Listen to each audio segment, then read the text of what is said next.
Hello friends, ఈరోజు అయితే మీకు నూడిల్స్ రెసిపీ చూపిస్తాను చూడండి. ఫస్ట్ నూడిల్స్ని ఉడకబెట్టుకొని దానిలో వాటర్ తీసేసి ఇలా స్ట్రెయిన్ చేసి పెట్టుకోండి. హాట్ వాటర్లో నుంచి తీసిన తర్వాత వాటిపైన చల్లనీళ్ళు కూడా పోసుకోండి, లేకపోతే అవి అంటుకుపోతాయి. దానికి కావాల్సిన పదార్థాలు క్యారెట్, క్యాప్సికము, ఉల్లిగడ్డలు, పచ్చిమిరపకాయలు, అలాగే క్యాబేజీ రెడీ చేసి పెట్టుకోండి.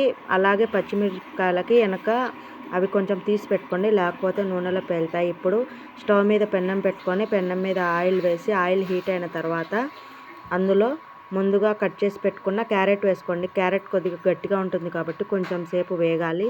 అందులోనే తర్వాత క్యాప్సికము, క్యాబేజీ, పచ్చిమిరపకాయలు, ఉల్లిగడ్డలు అన్నీ వేసి బాగా మిక్స్ చేయండి. మిక్స్ చేసిన తర్వాత మళ్ళీ దీనికి కావాల్సిన పదార్థాలు చూపిస్తాను. వెనిగరు, అలాగే సోయా సాసు, నూడిల్స్ మసాలా. ఇప్పుడు హై ఫ్లేమ్లో పెట్టుకొని మూత పెట్టుకోండి. మూత తీసి మగ్గిన తర్వాత అందులో కొద్దిగా సోయా సాస్ అలాగే కొంచెం వెనిగర్ వేసి కలపండి.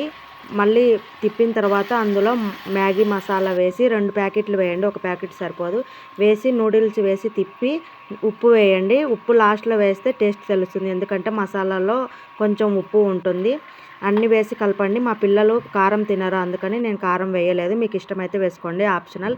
చూడండి రెడీ అయింది నూడిల్స్. ఇలా తయారు చేయండి.